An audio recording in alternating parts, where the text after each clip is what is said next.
ওম শান্তি। আজ 27শে ফেব্রুয়ারি 2025 প্রাতঃমূল্যি ওম শান্তি। বাপদাদা মধুবন। বাপদাদা বলছেন, মিঠে মিঠে বাচ্চে, সত্যের সঙ্গ জ্ঞান মার্গেই হয়ে থাকে। এখন তোমরা সত্য বাবার সঙ্গে বসে আছো। বাবার স্মরণে থাকার অর্থই হলো সৎ সঙ্গ করা। আজকের মূল্যের প্রশ্ন, বাচ্চারা, সৎসঙ্গের প্রয়োজন তোমাদের এখনই রয়েছে, কেন? উত্তর, কারণ তম প্রধান আত্মা একমাত্র সত্য পিতা, সত্য শিক্ষক, সৎ গুরুর সঙ্গ দ্বারাই শতপ্রধান অর্থাৎ শ্যাম থেকে সুন্দর হতে পারে। সৎসঙ্গ ব্যতীত দুর্বল আত্মা সবল হতে পারে না।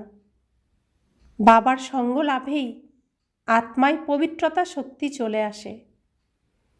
21 জন্মের জন্য তার তরি পার হয়ে যায়। আত্মার তরি পার হয়ে যায়। কোথায় পার হয়ে যায়? এই বিষের সাগরের থেকে ক্ষীর সাগরে আত্মা চলে যায়। ওম শান্তি। বাচ্চারা, তোমরা সত্যের সঙ্গে বসে আছো। এই সত্যের সঙ্গে বাচ্চারা প্রতি কল্পের সঙ্গমেই বসে। দুনিয়া তো জানে না যে সত্যের সঙ্গ কাকে বলা হয়। সৎসঙ্গ নামটি অবিনাশী চলে আসছে। ভক্তি মার্গেও বলে থাকে, আমি অমুক সৎসঙ্গে যাই, কিন্তু বাস্তবে এখন ভক্তি মার্গে কেউই সৎসঙ্গে যায় না। জ্ঞান মার্গেই সৎসঙ্গ হয়। এখন তোমরা সৎসঙ্গে বসে রয়েছ। আত্মারা সত্য পিতার সঙ্গে বসে রয়েছে। আর কোনো স্থানে আত্মারা পরম পিতা পরমাত্মার সঙ্গে বসে না। আর কোনো সৎসঙ্গে কি বসে? বলে, আমি তোমার পিতা, তুমি আমার সম্মুখে বসে আছো, আমার বাচ্চারা আমার সম্মুখে বসে আছে, আমি তোমার বাবা, আমাকে স্মরণ করো। আর কোথাও বলে না। তারা বাবাকে জানেই না। অবশ্যই তারা বলে যে আমরা সৎসঙ্গে যাই, কিন্তু তারা দেহ অভিমানে চলে আসে। তোমরা দেহ অভিমানে আসবে না। তোমরা জানো যে আমরা হলাম কে? আমরা আত্মা। আমরা সত্য বাবার সঙ্গে বসে আছি। আর অন্য কোনো মানুষ সত্যের সঙ্গে বসতে পারে না। সত্যের সঙ্গ এই নামও এখনকারই। সত্যের সঙ্গ এর যথার্থ অর্থ বাবাই বসে বোঝান।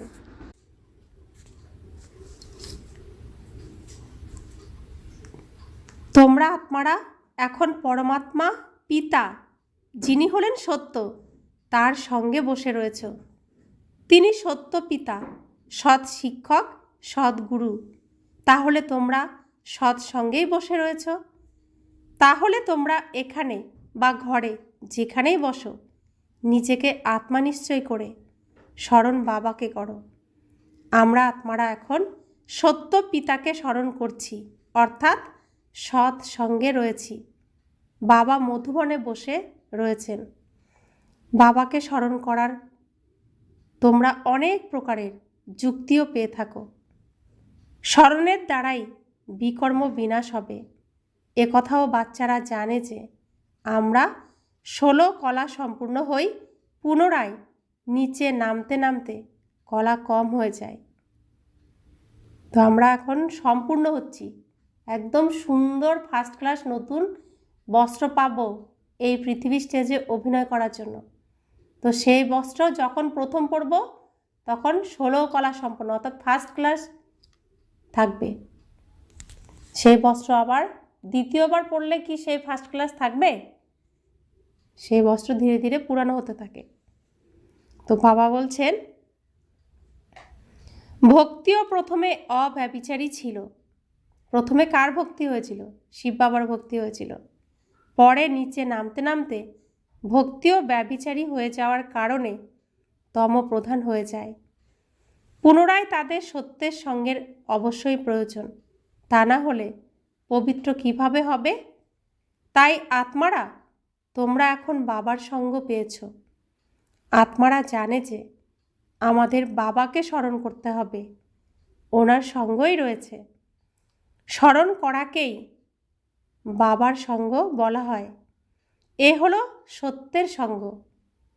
আত্মারা এই শরীর থাকা সত্ত্বেও তোমরা আমাকে স্মরণ করো, এটাই হলো সৎসঙ্গ। তো এই শ্রেষ্ঠ সৌভাগ্য কারা পেয়েছে? এই পৃথিবীতে কোটি কোটি আত্মার মধ্যে থেকে কারা পেয়েছে? এই দেহের মধ্যে থেকেও ভগবানকে সাথে পাওয়া, এই সৌভাগ্য কারা পেয়েছে? তো এর জন্য খুশি হয় না মনে যে ভগবানের সাথে রয়েছি, ভগবান আমাকে পড়াচ্ছেন, ভগবান আমাকে এত যত্ন করছেন, এত কেয়ার করছেন, এত লালন পালন করছেন, এত ভালোবাসা দিচ্ছেন। তো এতে তো সবসময় খুশি থাকা উচিত। বাবা বলছেন, যেমন বলা হয় না যে এর বড় লোকেদের সঙ্গ হয়েছে তাই দেহ অভিমানী হয়ে গেছে। তো অনেকের বন্ধু যদি একজন খুব ধনী বন্ধু জুটে যায়, তখন বলে দেখো কত বড় ধনী বন্ধু পেয়েছে, দেখো কত অহংকার হয়েছে। আর আমরা কাকে পেয়েছি? ভগবান, যিনি সমস্ত বিশ্বের, সমস্ত বিশ্ব ব্রহ্মাণ্ডের মালিক, আমার পিতা, তার আমি সন্তান। তো সমস্ত কিছুই আমার, অর্থাৎ তিনি আত্মা, আমিও আত্মা। তা আমি দেহ নই, তিনিও দেহ নন। তো সেই সঙ্গ আমি পেয়েছি, তাহলে আমার এখন দেহ নেই। তো জীবিত অবস্থায়, দেহধারী অবস্থায় আমি ভগবানের কাছে এসেছি মানব শরীরে। তো এই শ্রেষ্ঠ মানব জন্ম আর হবে না, বারে বারে এখানে আর আসা হবে না। তো বাবা বলছেন, তোমাদের এখন সঙ্গ হয়েছে সত্য পিতার সঙ্গে, যার ফলে তোমরা তমপ্রধান থেকে শতপ্রধান হয়ে যাও। বাবা বলেন, আমি একবারই আসি। এখন আত্মার সঙ্গ পরমাত্মার সঙ্গে হওয়ার কারণে তোমরা 21 জন্মের জন্য পার হয়ে যাও। কোথায় পার হয়ে যাই আমরা? 21 জন্মের জন্য কোথায় পার হয়ে যাই? ক্ষীর সাগরে পার হয়ে যায়। আমরা এখন রয়েছি কোথায়? আমরা বিষের সাগরে ছিলাম, এখন কিনারে এসেছি। এখন ক্ষীর সাগরে যাওয়ার জন্য পাড়ি দিচ্ছি, যাত্রা শুরু করেছি। তো 21 জন্ম আমরা কোথায় থাকবো? ক্ষীর সাগরেই থাকবো। তো বাবা বলছেন, পুনরায় তোমাদের সঙ্গ লাগে দেহের, এও ড্রামায় নির্ধারিত। বাবা বলেন, বাচ্চারা, আমার সঙ্গে তোমাদের সঙ্গ হওয়ার কারণে তোমরা শতপ্রধান হয়ে যাও, যাকে গোল্ডেন এজ বলা হয়। সাধু সন্ত আদিরা মনে করে আত্মা নির্লেপ, আত্মায় কোনো কিছুর দাগ লাগে না, সকলেই পরমাত্মাই পরমাত্মা। এর অর্থ হলো পরমাত্মার মধ্যেও বিকারের খাদ পড়েছে। যদি পরমাত্মা সবার মধ্যে থাকে তাহলে সকলে কি হবে? পিতা হয়ে যাবে না? ভাই ভাই তো হবে না। সবাই কি পিতা হতে পারে? সকলে আমরা আত্মা আত্মা, ভাই ভাই, এক পিতার সন্তান। একজন পরম আত্মা যিনি আমার পিতা, আর আমরা সবাই আত্মা। কত ভুল জানতাম আমরা। রাবণ আমাদের পুরো মুখ অন্যদিকে ঘুরিয়ে দিয়েছিল, বাবার বিপরীতে। তো বাবা বলছেন যে সকলেই পরমাত্মাই পরমাত্মা, এর অর্থ হলো পরমাত্মার মধ্যেও বিকারের খাদ পড়েছে, কিন্তু পরমাত্মার মধ্যে তো খাদ পড়তে পারে না। বাবা বলেন, আমার মধ্যে কি খাদ পড়তে পারে? তোমাদের কি মনে হয় পারে? না। কেন পারে না? কারণ তার দেহই নেই। আমি সর্বদাই পরমধামে থাকি, কারণ আমাকে তো জন্ম মরণে আসতে হয় না। আমি জন্ম মরণের চক্রে আসি না, জন্ম মৃত্যু রহিত। বাচ্চারা, তোমরা জানো যে তোমাদের মধ্যেও কারোর সঙ্গ বেশি রয়েছে, কারোর সঙ্গ কম। কেউ ভালোভাবে পুরুষার্থ করে যোগে থাকে, যতটা সময় আত্মা বাবার সঙ্গ করবে ততই লাভ হবে, বিকর্ম বিনাশ হবে। বাবা বলেন, হে আত্মাগণ, আমাকে অর্থাৎ বাবাকে স্মরণ করো, আমার সঙ্গ করো। আমাকে এই শরীরের আধার নিতে হয়, ব্রহ্মা বাবার শরীরের আধার নিতে হয়। তা না হলে পরমাত্মা বলবে কিভাবে? তার নিজের তো মুখ নেই, নিজের দেহ নেই, তিনি বলবেন কিভাবে? তাকে শরীর ধার নিতে হয়। যে শরীরের দ্বারা স্বয়ং ভগবান কথা বলেন, সেই শরীর আর সেই কথাগুলোই হচ্ছে শ্রীকৃষ্ণের মুখের উচ্চারিত বাণী। আর যেটা এখন এই কলিযুগের অন্তিম সময়ে আমরা শুধু পাচ্ছি। শ্রীকৃষ্ণের অন্তিম জন্মের অন্তিম শরীরের অন্তিম সময়ে ভগবান তার শরীরে প্রবেশ করেন, সেই শরীরকে লোন নেন, সেই মুখের দ্বারা উচ্চারিত বাণী হলো গীতা। আর এই গীতাই হলো সত্য গীতা, যা শ্রীকৃষ্ণের মুখের দ্বারা উচ্চারিত, যা আমরা পাচ্ছি। আমরা কত সৌভাগ্যবান! স্বয়ং ভগবানের কথা, শ্রীকৃষ্ণের মুখের কথা আমরা শুনছি, তার সঙ্গে আমরা রয়েছি। এত সৌভাগ্য এই মানব শরীরের থেকে পাচ্ছি। এই হলো আমাদের শ্রেষ্ঠ মানব জন্ম। আর বহু পুণ্যের ফলে, পুণ্যকর্মের ফলে আমরা এখানে পৌঁছাতে পেরেছি, এই ভাগ্য প্রাপ্ত করেছি। বাবা বলছেন, আমাকে ব্রহ্মার শরীরের আধার নিতে হয়, তা না হলে পরমাত্মা বলবে কিভাবে, আত্মা শুনবে কিভাবে? বাচ্চারা, এখন তোমাদের সঙ্গ হয়েছে সত্যের সঙ্গে। সত্য পিতাকে নিরন্তর স্মরণ করতে হবে, আত্মাকে সৎসঙ্গ করতে হবে। আত্মাও ওয়ান্ডারফুল, পরমাত্মাও ওয়ান্ডারফুল, আর দুনিয়াও ওয়ান্ডারফুল। এই দুনিয়া কিভাবে আবর্তিত হয়? সত্যিই ওয়ান্ডার। সমগ্র ড্রামায় তোমরা অলরাউন্ড নিজ পার্ট প্লে করো, অলরাউন্ড পার্ট। আমরা কি কি পার্ট প্লে করেছি এই স্টেজে, এই রঙ্গমঞ্চে?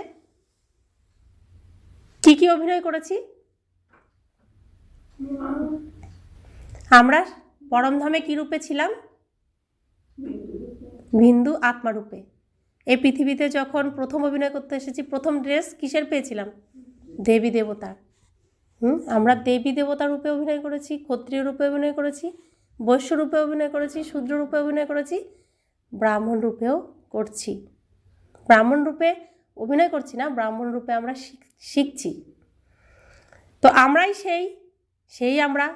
আমাদের জীবনে সকাল এসেছিল, বিকাল এসেছিল, সন্ধ্যা রাত এসেছিল, গভীর রাতও এসেছিল, আসে তো প্রত্যেকের জীবনে। কিন্তু যে 8টা 10টা পর্যন্ত ঘুমায়, তার কি সকাল আসে? আসে সে তার সকাল? সে তো ঘুমায়, আসতে সে তো সকালটা পায় না।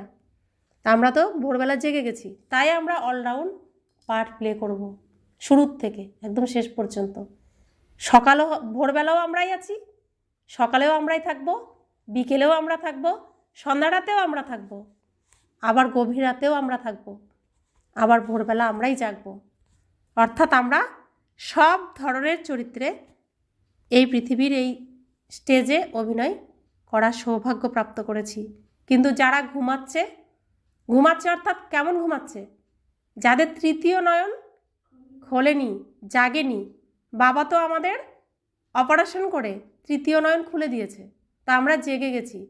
যাদের এখনও তৃতীয় নয়ন খোলেনি, যারা অজ্ঞান নিদ্রায় ঘুমাচ্ছে, তাদেরকে এখন বাবার কাছে আনতে হবে, বাবা অপারেশন করবে, অপারেশন করে এই তৃতীয় নয়ন খুলবে। আমার দায়িত্ব কি? তাকে বাবার কাছে পৌঁছে দেওয়া, মিলন করিয়ে দেওয়া, এটুকু আমার দায়িত্ব।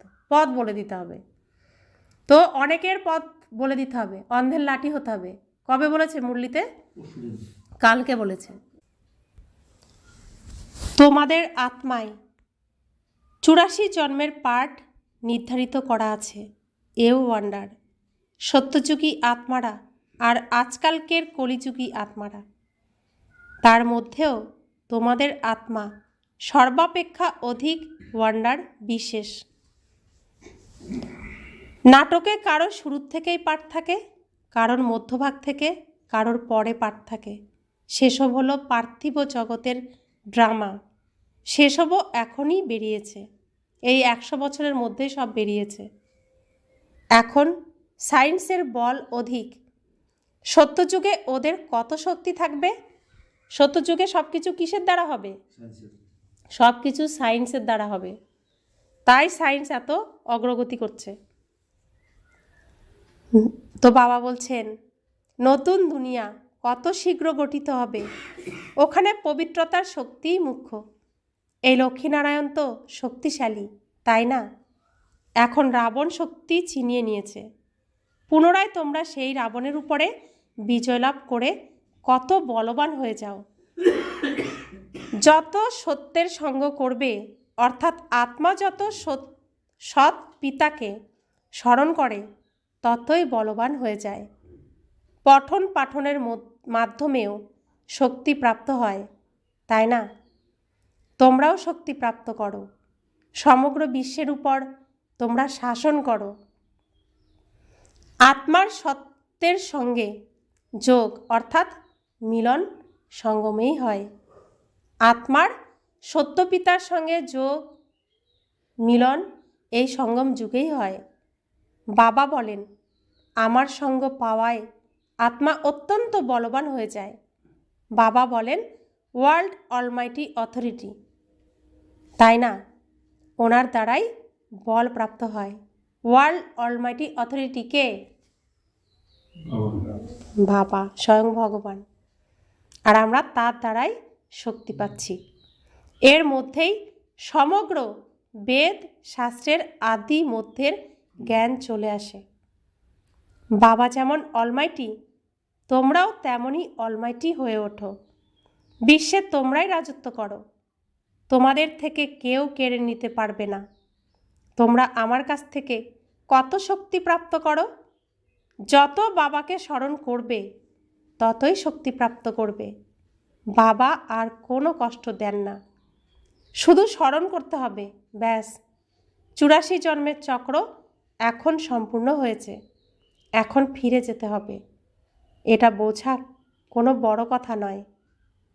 বেশি ডিটেলসে যাওয়ার প্রয়োজনই নেই। বীজকে জানলেই বোঝা যায়, এর মধ্য থেকেই সমগ্র এই বৃক্ষ এইভাবে নির্গত হয়। তোমাদের বুদ্ধিতে নাট ছেলে চলে আসে। এ অতি বিচিত্র কথা। ভক্তিমার্গে মানুষ কত ধাক্কা খায়। তো কালকে দেখো কত পরিশ্রম করে জল ঢেলেছে শিবের মাথায়।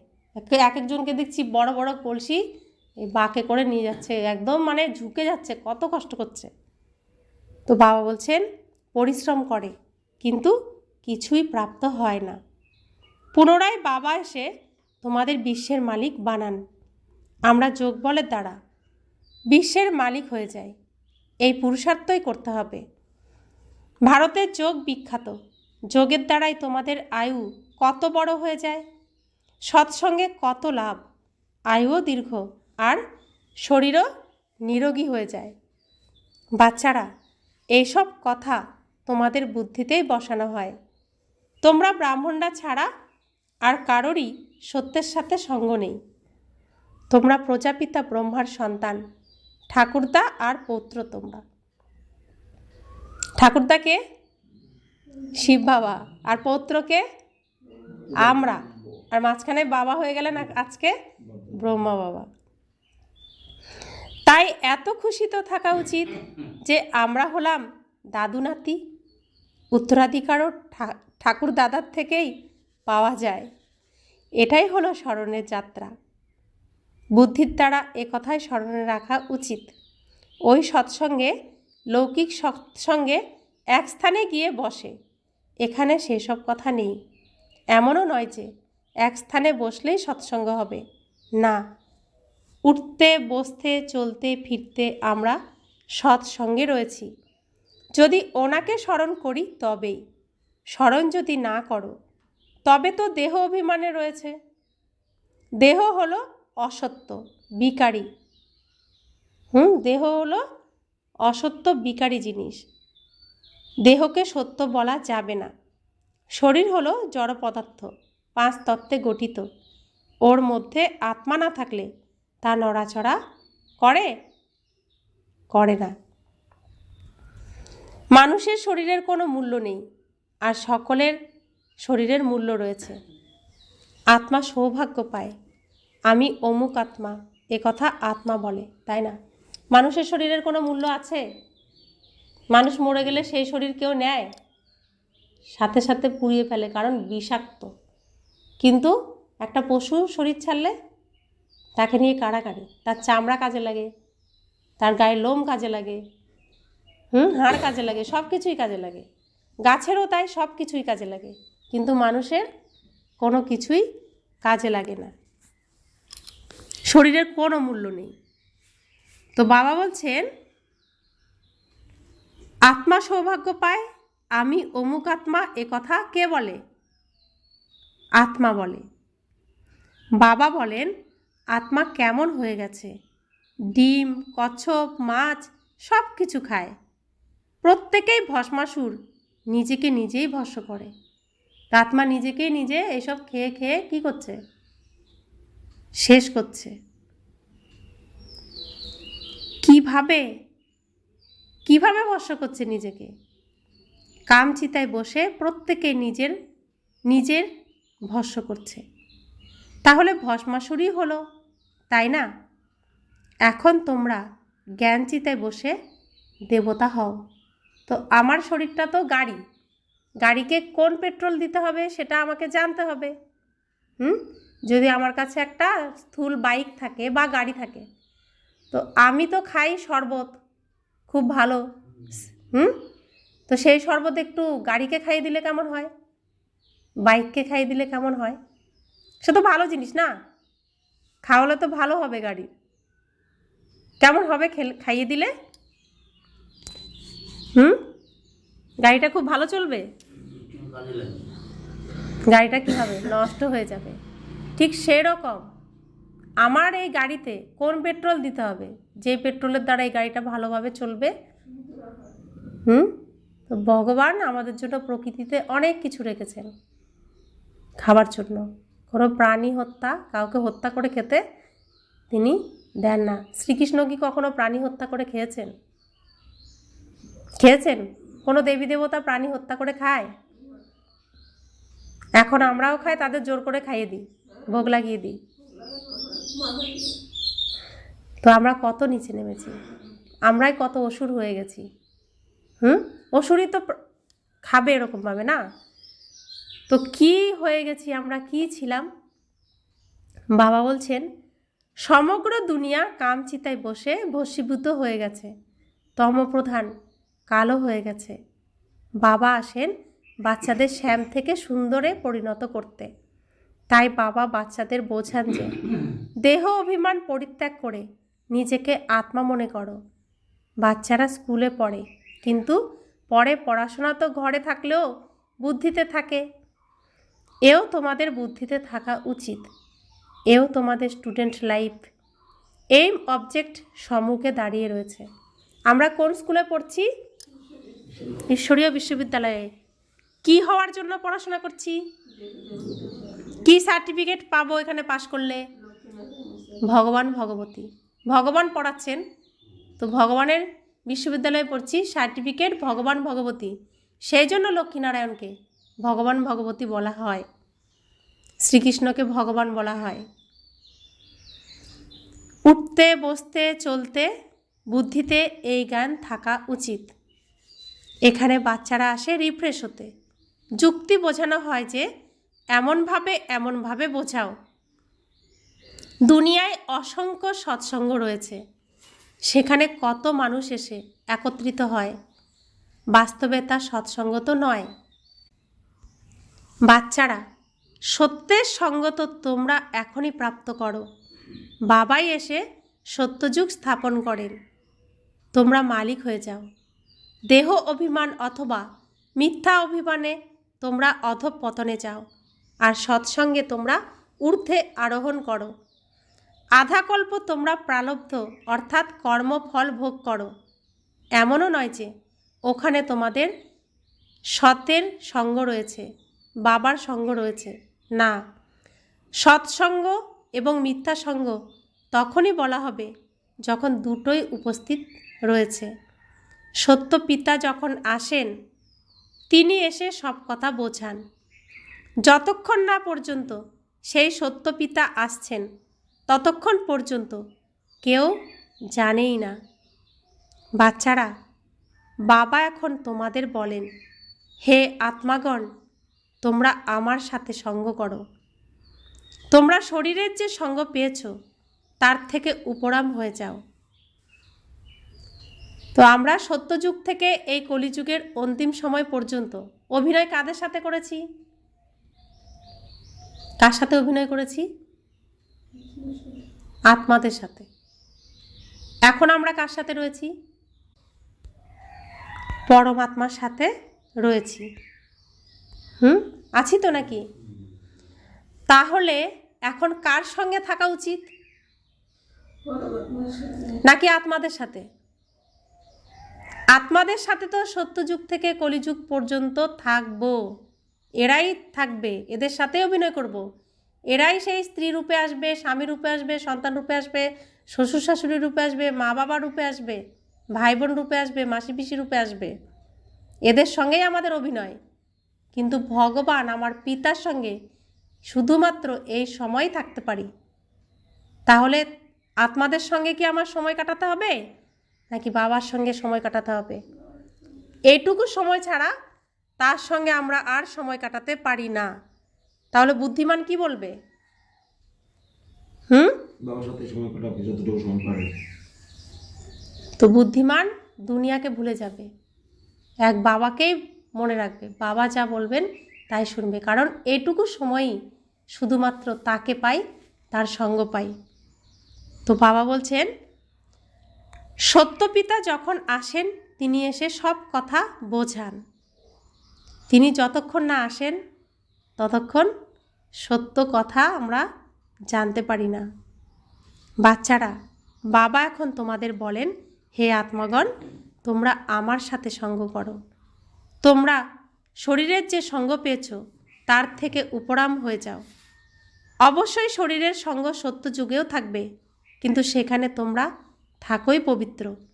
এখন তোমরা সৎসঙ্গে পতিত থেকে পবিত্র হও। পরে শরীরও শতপ্রধান পাবে, আত্মাও শতপ্রধান থাকবে। এখন তো দুনিয়াও তমপ্রধান, তো আমরা আত্মারাও এখন তমপ্রধান, তাই দুনিয়াও তমপ্রধান। দুনিয়া নতুন আর পুরানো হয়। নতুন দুনিয়ায় অবশ্যই আদি সনাতন দেবী দেবতা ছিল। আজ সেই ধর্মকে সরিয়ে দিয়ে আদি সনাতন হিন্দু ধর্ম বলে দেয়, বিভ্রান্ত হয়ে পড়েছে। এখন তোমরা ভারতবাসীরা বোঝো যে আমরা প্রাচীন দেবী দেবতা ধর্মের ছিলাম, সত্যযুগের মালিক ছিলাম। সত্যযুগের মালিক ছিলাম, মনে হয় ছিলাম। স্মৃতি ফিরে এসেছে যে আমরা ছিলাম, কিন্তু সেই নেশা কোথায়? আমরা যে সত্যযুগের মালিক ছিলাম আবার হতে চলেছি, কারণ এই নাটকটাই স্টেজে একবার শুরু হয়, শেষ হয়, আবার শুরু হয়, আবার শেষ হয়। অর্থাৎ আমরা আবার সত্যযুগের মালিক হতে যাচ্ছি, নাটক শুরু হতে যাচ্ছে। সেই নেশা কোথায়? কল্পের আয়ুই দীর্ঘ লিখে দিয়েছে, সব কথা ভুলে গেছে। এর নামই হলো গোলক ধাঁধার খেলা, ভুল ভুলাইয়ার খেলা। এখন তোমরা সত্য পিতার দ্বারা সমগ্র নলেজ জেনে উচ্চ পদ লাভ করো। পুনরায় তোমরা আধাকল্প পরে নিচে পতিত হও, কারণ তখন রাবণ রাজ্য শুরু হয়। দুনিয়া পুরানো তো হবেই। তোমরা মনে করো যে আমরা নতুন দুনিয়ার মালিক ছিলাম, এখন পুরানো দুনিয়ায় রয়েছি। কারোর কারোর তো একথাও স্মরণে থাকে না, বাবা আমাদের স্বর্গবাসী বানান। আধাকল্প আমরা স্বর্গবাসী থাকব, পুনরায় আধাকল্প পরে নিম্নে অবতরণ করব, কারণ রাবণ রাজ্য শুরু হয়। তো বাবা আমাদের সব স্মরণ করিয়ে দিচ্ছেন যে আধাকল্প তোমরা স্বর্গবাসী থাকবে, পুনরায় আধাকল্প পরে নিম্নে অবতরণ করো, কারণ রাবণ রাজ্যে তো নিচেই নামতে হয়। দুনিয়া পুরানো তো হবে। তোমরা জানো যে বাবা আমাদের স্বর্গবাসী বানান। আধাকল্প আমরা স্বর্গবাসী থাকব, পুনরায় নরকবাসী হব।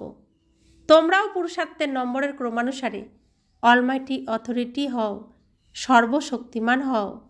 এ হলো জ্ঞান অমৃতের ডোজ। শিব বাবা অর্গানস পান পুরানো, নতুন অর্গানস তো পাওয়া যায় না, পুরানো বাজনা পান তিনি। বাবা আসেনও বানপ্রস্থেই। বাচ্চারা খুশি হলে তখন বাবাও খুশি হয়। বাবা বলেন, আমি চাই বাচ্চাদের জ্ঞান প্রদান করে রাবণের থেকে মুক্ত করতে। পাঠ তো খুশি মনে পালন করা হয়, তাই না?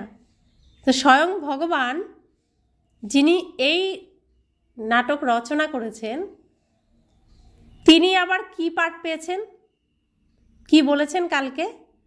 তার কি পাঠ এই ড্রামার মধ্যে, এই নাটকের মধ্যে? বাবার কি পাঠ এই ড্রামার মধ্যে? পরিবর্তন করার পাঠ, যা মানুষের পক্ষে সম্ভব নয়, তাই তিনি পরিবর্তন করতে আসেন, অর্থাৎ পরিষ্কার করতে আসেন। তিনি ধোপা হয়ে আসেন, ঝাড়ুদার হয়ে আসেন। যিনি স্বয়ং ভগবান, তিনি কি পাঠ পেয়েছেন? কেউ এই ড্রামার, এই নাটকের থেকে মুক্ত নয়। তাই কালকে কি বলেছেন? বাবা বড় নাকি ড্রামা বড়? কে বড়?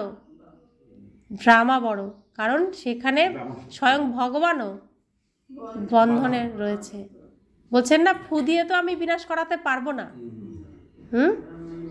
ড্রামাই বড়।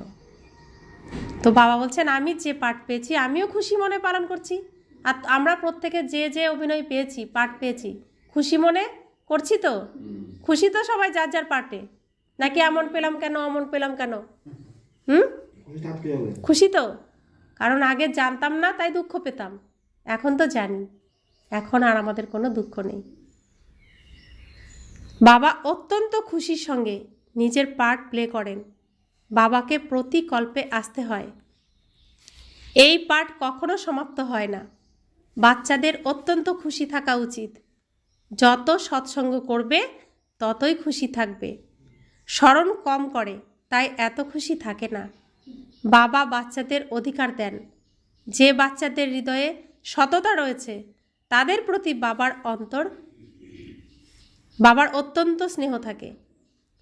সৎ হৃদয়বানের উপর সদা বাবা সদয় থাকেন।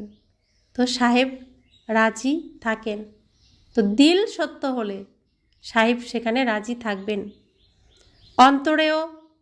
অন্তরে ও বাইরে যে সৎ থাকে, বাবার সহায়ক হয়, সেবায় সদা তৎপর থাকে, সেই বাবার প্রিয় হয়।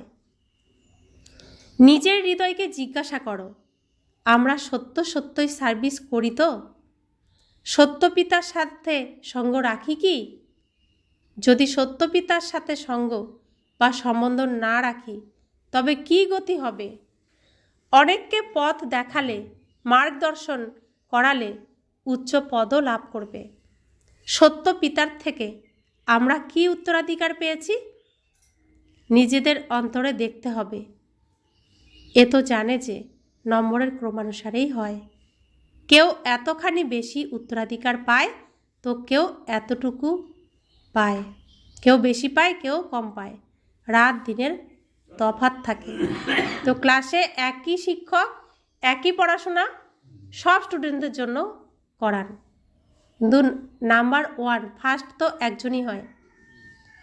ফেল তো অনেকে করে, কিন্তু ফার্স্ট একজনই হয়। তাহলে একই শিক্ষক, একই পড়াশোনা, একই স্কুল, তাহলে পার্থক্য থাকে না রাত দিনের? তো এখানেও সেরকমই পার্থক্য রয়েছে। তো বাবা কি বলছেন? অনেককে পথ বলে দিতে, অন্ধের লাঠি হতে। বাবা কি একা পারছেন এই পৃথিবীটাকে পরিবর্তন করতে? বাবা আগে আগে যাচ্ছেন, আমরা পিছে যাচ্ছি বাবার সহযোগী হয়ে। তো আমরা কোন পাঠ পেয়েছি এখন? এই বিশ্ব পরিবর্তনের পাঠ আমরাও তো পেয়েছি। তো বিনাশ কেন হচ্ছে না? আর খুশির সিন কেন আসছে না? কারণ আমরা আমাদের পাঠ এখনও ঠিকঠাক করে পালন করছি না। কি বলছেন কালকে বাবা? অর্ধেক আমরা এখানে সম্পর্ক জুড়েছি বাবার সাথে, আর অর্ধেক লৌকিকে রেখেছি। তাই সম্পূর্ণ আমরা হইনি। আর সম্পূর্ণ আমরা না হলে, কর্মাতীত অবস্থা প্রাপ্ত না করলে, নষ্টমোহ স্মৃতির লব্ধা না হলে এই সিন শেষ হবে না। তো সমস্তটাই নির্ভর করছে কাদের উপরে? আমাদের উপরে। তাহলে দায়িত্ব পালন যত তাড়াতাড়ি সম্ভব শেষ করতে হবে না। अच्छा, मीठे मीठे सिकिला दे बच्चों प्रति माता पिता बाप दादा का याद प्यार और गुड मॉर्निंग। रूहानी बाप की रूहानी बच्चों को नमस्ते। हम रूहानी बच्चों की रूहानी माता पिता बाप दादा को याद प्यार गुड मॉर्निंग और नमस्ते नमस्ते नमस्ते। शुक्रिया बाबा, शुक्रिया बाबा, शुक्रिया। ধারণার জন্য মুখ্য সার। তোমরা যে দেহের সঙ্গ পেয়েছো সেই সঙ্গ থেকে উপরাম থাকতে হবে, সত্যের সঙ্গের দ্বারা পবিত্র হতে হবে। দ্বিতীয় ধারণা, এই স্টুডেন্ট লাইফে চলতে ফিরতে বুদ্ধিতে যেন জ্ঞানের মন্থন চলতে থাকে। এই অবজেক্টকে সম্মুখে রেখে পুরুষার্থ করতে হবে, সৎ হৃদয়ে বাবার সাহায্যকারী হতে হবে। সৎ হৃদয়ে বাবার সাহায্যকারী হতে হবে, কারণ এই মানব শরীরের থেকে আমরা এখন পিতার সঙ্গে রয়েছি, আর এইটুকু সময় আমি শুধু পিতার সঙ্গে থাকতে পারি। তাই সবার সঙ্গ ত্যাগ করে এই পিতার সঙ্গেই আমাকে এখন সময় কাটাতে হবে, কারণ এই সময় আর পাবো না। বাকি যাদের সাথে অভিনয় করছি বারে বারে তাদের সাথে অভিনয় হবে, সেখানে বারে বারে আমাকে পোশাক পরিবর্তন করতে হবে, দেহকে ধারণ করতে হবে, কিন্তু বাবাকে তো একবারই পাওয়া যায়। এটাই হলো জ্ঞান, আর এটাই হলো সময়কে সফল করা। যতক্ষণ বাবার সঙ্গে থাকবো ততক্ষণই আমার সময় সফল হবে। তাই তন মন ধন, কালকে এই কথাও বলেছেন বাবা, সফল করো। বরদান, অব্যভিচারী আর নির্বিঘ্ন স্থিতির দ্বারা ফার্স্ট জন্মের প্রারব্ধ প্রাপ্তকারী সমীপ আর সমান ভব। অব্যভিচারী আর নির্বিঘ্ন স্থিতির দ্বারা ফার্স্ট জন্মের প্রারব্ধ প্রাপ্তকারী সমীপ আর সমান ভব। ফার্স্ট জন্ম কোনটা? যে বাচ্চারা এখানে বাবার গুণ আর সংস্কারের নিকটে রয়েছে, সর্বসম্বন্ধের দ্বারা বাবার সাথে বা সমতার অনুভব করে, তারাই সেখানে রয়্যাল কুলে ফার্স্ট জন্মের সম্বন্ধে নিকটে আসবে। দ্বিতীয়ত, ফার্স্টের তারাই আসবে যারা আদি থেকে এখন পর্যন্ত অব্যভিচারী আর নির্বিঘ্ন আছে। নির্বিঘ্নের অর্থ এটা নয় যে বিঘ্ন আসবেই না, বিঘ্ন বিনাশক বা বিঘ্নের উপর সদা বিজয়ী থাকবে। এই দুটি কথা যদি আদি থেকে অন্ত পর্যন্ত ঠিক থাকে, তাহলে ফার্স্ট জন্মে সাথী হতে পারবে। কার সাথী হতে পারবে? ফার্স্ট জন্মে কে থাকবে? শিব বাবা থাকবে? শ্রীকৃষ্ণর সাথী হতে পারবে। কারা পারবে? যে বাচ্চারা এখানে বাবার গুণ আর সংস্কারের নিকটে রয়েছে, বাবার গুণ যে ধারণ করছে, বাবার যে সংস্কার, বাবার যে শ্রীমত, সেই শ্রীমতে চলে, সর্বসম্বন্ধ যারা বাবার সাথে রাখে, তারা কার সাথে ফার্স্ট সিনে আসতে পারবে? শ্রীকৃষ্ণের সাথে। তাই বাবা বলে দিচ্ছেন, তোমরা এখন কোথায় আসবে তোমরা নিজেরা ঠিক করো। স্লোগান, সাইলেন্সের পাওয়ার দ্বারা নেগেটিভকে পজিটিভে পরিবর্তন করো। সাইলেন্সের পাওয়ার দ্বারা। তো আমাদের এখন পরিস্থিতি বিঘ্ন আসবে, আমাদের সাইলেন্সে গিয়ে কি করতে হবে? মন দিয়ে সেবা করতে হবে। মন থেকে আত্মা নিজে সেবা করবে, শরীর দ্বারা নয়। আজকের অব্যক্ত ইশারা, একান্ত প্রিয় হও, একতা আর একাগ্রতাকে ধারণ করো। একান্তবাসী অর্থাৎ সদা স্থূল একান্তের সাথে সাথে একের অন্তে থাকা। একাগ্রতার শক্তির দ্বারা যে কোনো আত্মার মেসেজ অন্য আত্মার কাছে পৌঁছাতে পারো, যে কোনো আত্মাকে আহ্বান করতে পারো, দূর থেকেও যে কোনো আত্মাকে সহযোগ দিতে পারো।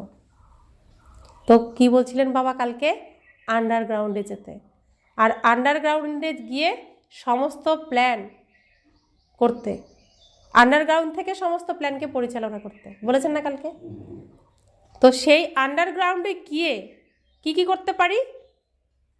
একাগ্রতার শক্তির দ্বারা যে কোনো আত্মার মেসেজ অন্য আত্মার কাছে পৌঁছাতে পারো, যে কোনো আত্মাকে আহ্বান করতে পারো, দূর থেকেও যে কোনো আত্মাকে সহযোগ দিতে পারো। এটা আন্ডারগ্রাউন্ডের থেকেই করা সম্ভব। সাগরের নিচে যেতে হবে, তবেই আমি সেই শক্তি আমি প্রয়োগ করতে পারবো। আর এটা আমাদের প্র্যাকটিস করতে হবে, আর করে সফলও হতে হবে। ওম শান্তি।